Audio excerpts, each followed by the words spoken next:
Good morning dear student. पिछले video में हमने करेक्ट फॉर्म ऑफ वर्ब का जो नियम है, एक नियम हमने समझा। अब हम आगे देखते हैं अगले जो करेक्ट फॉर्म ऑफ वर्ब के नियम हैं वो क्या हैं क्या नहीं है। अभी हमने एक नियम को देखा है, अगला देखते हैं नियम नंबर 2। रूल्स सेकंड है, यदि हमारा वाक्य, यदि दिया हुआ वाक्य हमारा सार्वभौमिक सत्य, सार्वभौमिक सत्य जिसको हम कहते हैं यूनिवर्सल ट्रुथ, इसको बोलते हैं यूनिवर्सल ट्रुथ। ये यूनिवर्सल ट्रुथ क्या होता है वो देखिए, ऐसा सत्य जिसको दुनिया के किसी भी कोने में, जिसको दुनिया के किसी भी जगह पर झूठा साबित नहीं किया जा सके, वो होता है हमारा यूनिवर्सल ट्रुथ। इसके बाद प्रोवर्ब यानी कहावत, कहावत है यूनिवर्सल ट्रुथ हो तो वह वाक्य प्रेजेंट इंडेफिनिट में ही लिखा जाएगा। कहावत का वाक्य है ये भी प्रेजेंट इंडेफिनिट में लिखा जाएगा। कोई हैबिचुअल एक्शन बताया जा रहा है, आयतन कार्य बताया जा रहा है, आयतन कार्य को, आयतन कार्य जिसको बोलते हैं हैबिचुअल एक्शन, हैबिचुअल एक्शन का यदि कोई बात बताई जा रही है तो उसको हम प्रेजेंट इंडेफिनिट टेंस में लिखते हैं। ऐतिहासिक,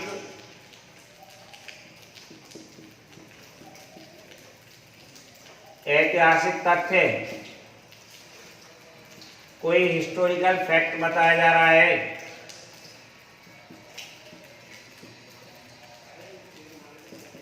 हिस्टोरिकल फैक्ट को भी हम प्रेजेंट इंडेफिनिट टेंस में लिखते हैं। इसके बाद मुख्य समाचार,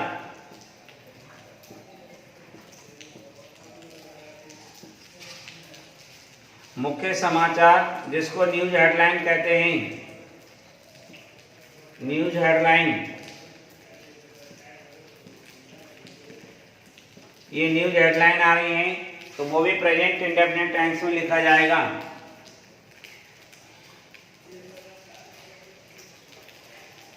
अगला है आंखों देखा हाल,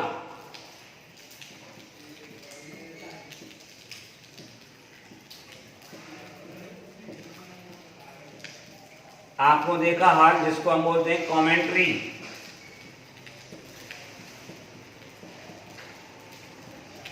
आंखों देखा हाल है कमेंट्री। और अगला ये समय सारणी के अनुसार कार्यक्रम, समय सारणी के अनुसार कार्यक्रम।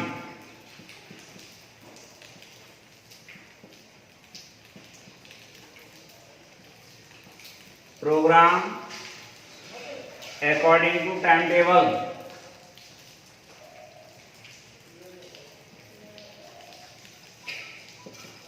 Programme according to time table, according to time table.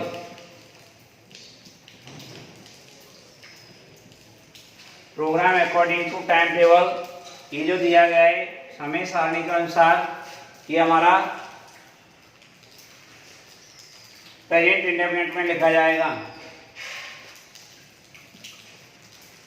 इसके बाद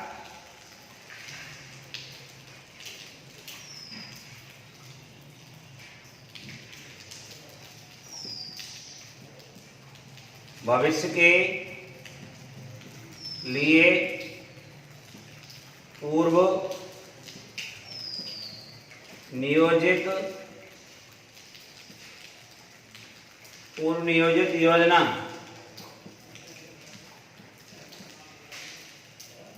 यानी आपका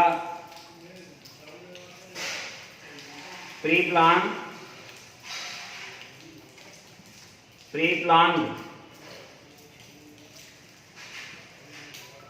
for future,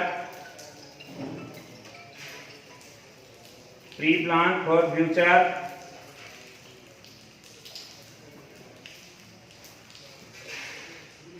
pre plan for future है भविष्य के लिए कोई नियोजित कार्यक्रम है। इनमें से कोई सा भी यदि आता है, किसी प्रकार का इनमें से कोई वाक्य आ रहा है तो वो प्रेजेंट इंडेफिनिट टेंस में लिखा जाएगा। जैसे देखो, the sun blank space in the east, यहां लिखा हुआ है राइज। और इसको देखेंगे तो क्या है कि सूर्य पूरब में उगता है, तो ये सार्वभौमिक सत्य है। कोई इस बात को नहीं कह सकता है कि सूर्य पूरब में नहीं उगता है। तो ये हम इसको प्रेजेंट इंडेफिनिट टेंस में लिखेंगे तो क्या आएगा, राइजेज। सिंगुलर नंबर है, इस वजह से आ गया। इनमें एक आता है हमारा वैज्ञानिक तथ्य।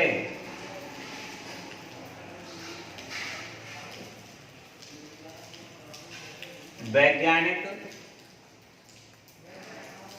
तथ्य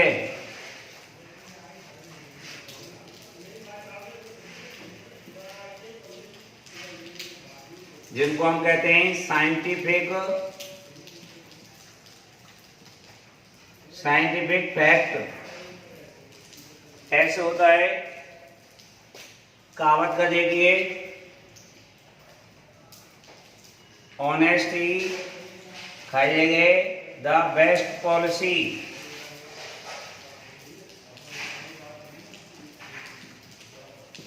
अब यहां देखेंगे हम, यह लिखा हुआ है बी, तो बी की फर्स्ट फॉर्म होती है is, M, are.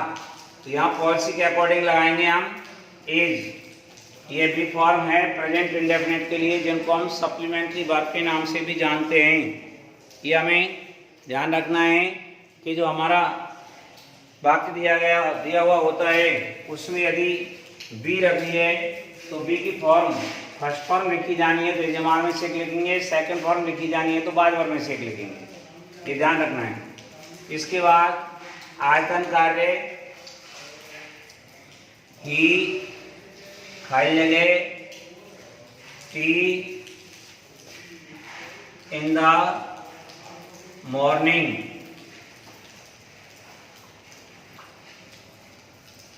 for several years,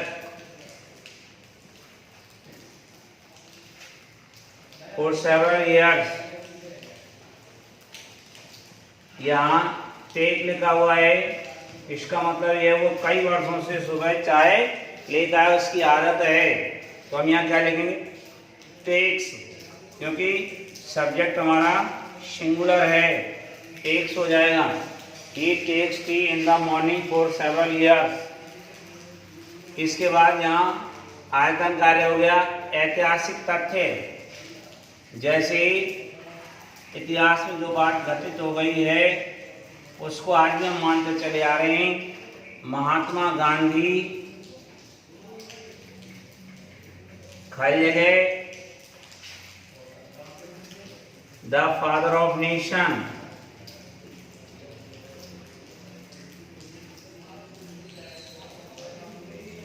the father of nation, यहां लिखा हुआ है कॉल। आप देखिए ये हमारी इतिहास में बात घटित हो गई है, इसको हम प्रेजेंट इंडेफिनिट टेंस में लिखेंगे। अब आप यहाँ पर यदि कॉल्स लिख देते हैं तो वो गलत हो सकता है, गलत हो जाएगा। क्यों हो जाएगा? क्योंकि महात्मा गांधी किसी को राष्ट्रपिता नहीं कहते, बल्कि महात्मा गांधी को राष्ट्रपिता कहा जाता है। और महात्मा गांधी को राष्ट्रपिता कहा जाता है, इसका मतलब ये वाक्य पैसिव बनेगा। पैसिव बनेगा तो प्रेजेंट इंडेफिनिट का पैसिव बनाते हैं हम, इजे मार्क में से एक लगाओ प्लस मेन वर्ब की थर्ड फॉर्म लिखो। तो महात्मा गांधी सिंगुलर नंबर है, इस वजह से हमने इज लगा दिया और फिर हो जाएगा कॉल्ड, तो ये प्रेजेंट इंडेफिनिट का ही माना जाएगा जो पैसिव बन रहा है। इसमें अब आ जाएगा कि महात्मा गांधी को राष्ट्रपिता कहा जाता है, ये लिखो। ये इतिहास का बता दिया मैंने आपको। अब देखिए मुख्य समाचार। मुख्य समाचार चाहे कुछ भी हो उसको हमेशा ही मुख्य समाचार है या किसी किताब का या किसी उपन्यास का कोई भी शीर्षक लिखा जा रहा है, वो शीर्षक भी प्रेजेंट इंडेफिनिट में लिखा जाता है।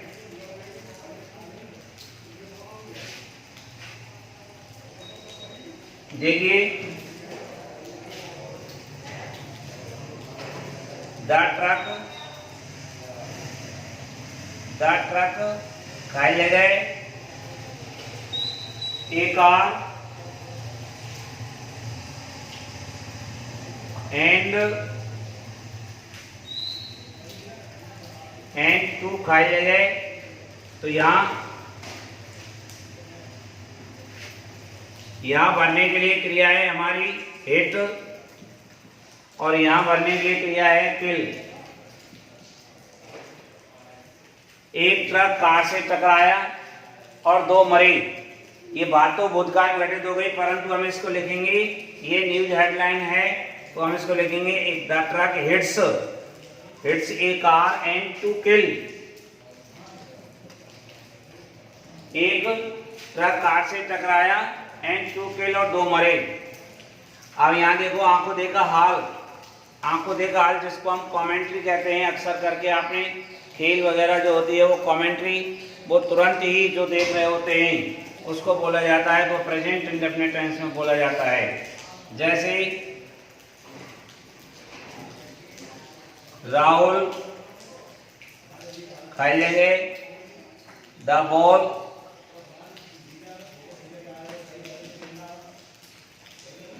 यहाँ ब्रैकेट में वर्ब लिख रही है throw the ball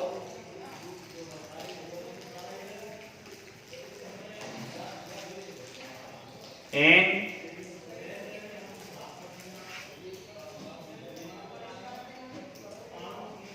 Dhawan catch it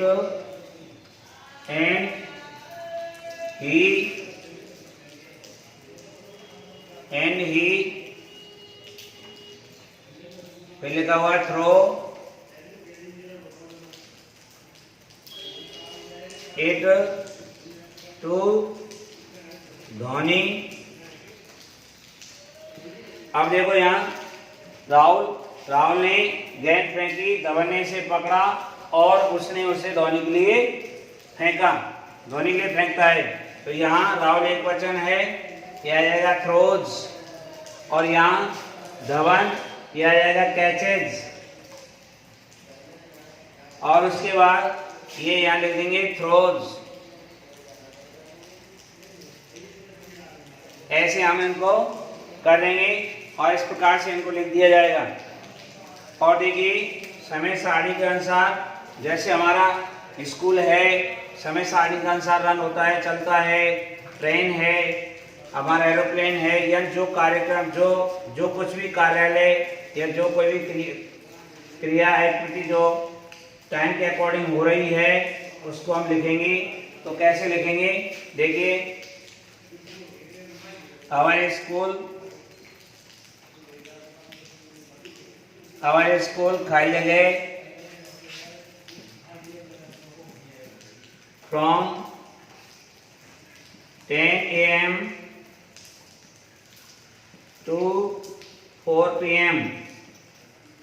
हमारा विद्यालय सुबह 10 से साढ़े 4 बजे तक चलता है। तो यहाँ क्या लगाएंगे, ये समय सारणी के अनुसार हो गया, तो यहाँ लगा देंगे रन्स। इस प्रकार से कर देंगे इसको। तो फिर उसके बाद भविष्य के लिए पूर्व नियोजित योजना, भविष्य के लिए पहले से ही जो प्री प्लान हो जाती है, पूर्व नियोजित योजना क्या होती है, जैसे द पीएम खाली जगह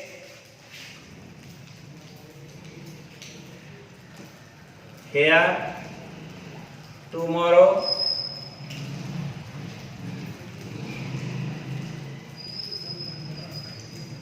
and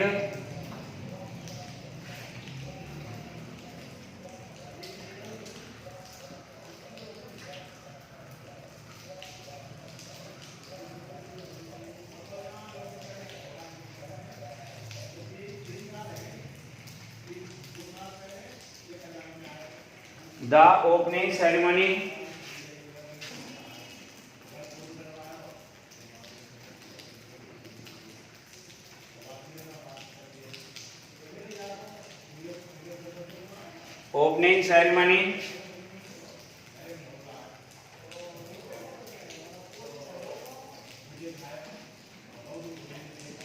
to Delhi to Jaipur.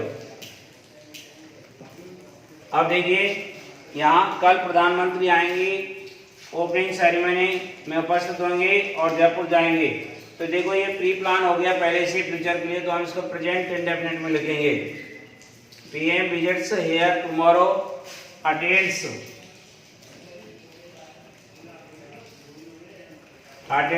The opening ceremony and goes.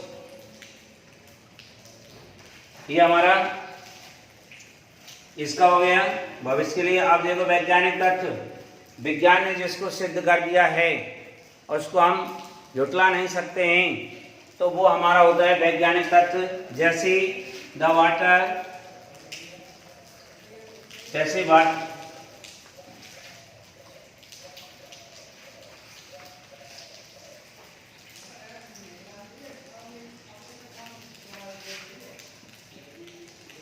The water,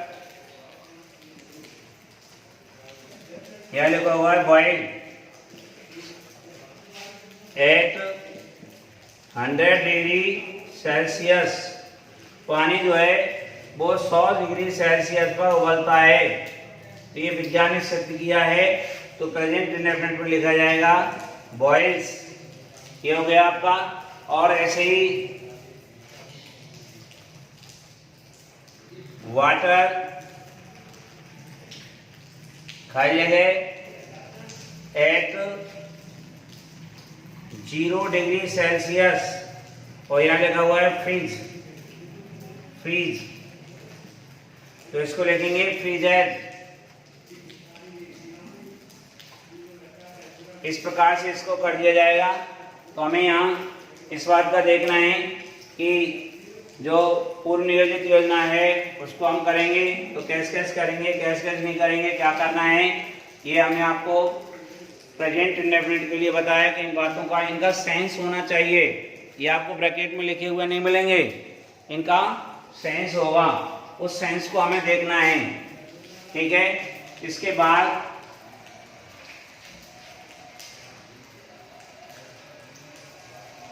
और देखिए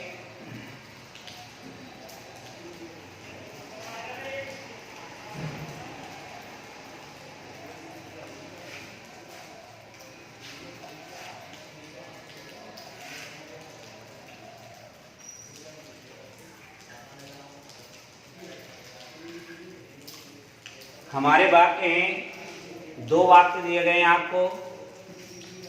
इनमें से एक वाक्य में आपको ब्लैंक स्पेस दिया गया है और दूसरे वाक्य पूर्ति करके दी गई है।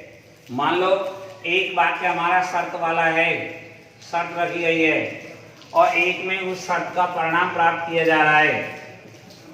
तो ये ध्यान रखना है हमें क्या, कि ये जो परिणाम वाला वाक्य है, ये परिणाम वाला वाक्य विल शेल कैन में से एक प्लस एमबी फर्स्ट का हो, एक बात, या फिर ये वाक्य इंपेरेटिव हो अर्थात आज्ञा सूचक हो। परिणाम वाला वाक्य या तो इसका हो या फिर इसका हो, इनमें से दोनों में से किसी का भी दिया गया है तो शर्त वाला वाक्य प्रेजेंट इंडेफिनिट टेंस का होगा। ये मोस्टली इफ से शुरू किया जाता है। इफ से हो सकता है, अनलेस से हो सकता है, व्हेन से हो सकता है। आपको ये ध्यान रखना है, यदि परिणाम वाला वाक्य हमारा इन दोनों में से किसी का भी है, या तो विल शैल कैन में से एक प्लस मेन वर्ब की फर्स्ट फॉर्म है, या फिर वाक्य इंपेरेटिव है यानी मेन वर्ब की फर्स्ट फॉर्म से शुरू हो रहा है, तो हम इसमें प्रेजेंट इंडेफिनिट टेंस का यूज करेंगे। सब्जेक्ट के बाद या तो लगाएंगे मेन वर्ब की फर्स्ट फॉर्म या लगाएंगे फर्स्ट फॉर्म में एस या ईएस। ये हमें ध्यान रखना है। प्रेजेंट इंडेफिनिट टेंस का होगा जैसे, और इसको बोलते हैं हम open conditional sentence. Open conditional sentence ये पहली शर्त जिसको दूसरे हम शब्दों में कहते हैं प्रोबेबल कंडीशनल सेंटेंस। इस प्रकार के कंडीशन के पूरे होने की संभावना रहती है, पूरे भी हो सकते हैं। जैसे इफ सी खाली जगह कोष्ठक में लिखा हुआ है come to me comma I will help her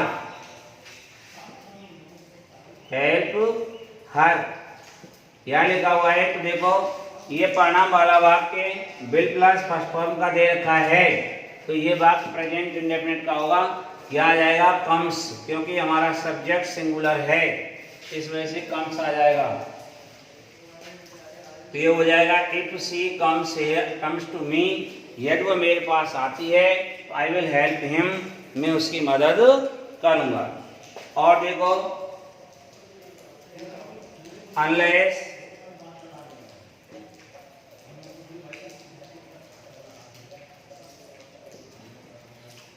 unless you bracket में लिखा हुआ है give your book comma I will not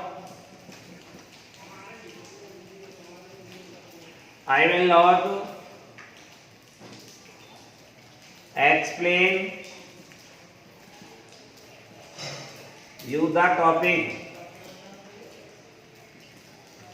अब देखो यहाँ विल प्लस फर्स्ट फॉर्म का वाक्य दिया गया है, तो हम इसको प्रेजेंट इंडेफिनिट में लिखेंगे अनलेस यू बहुवचन है, इस वजह से गिव का गिव लिख देंगे।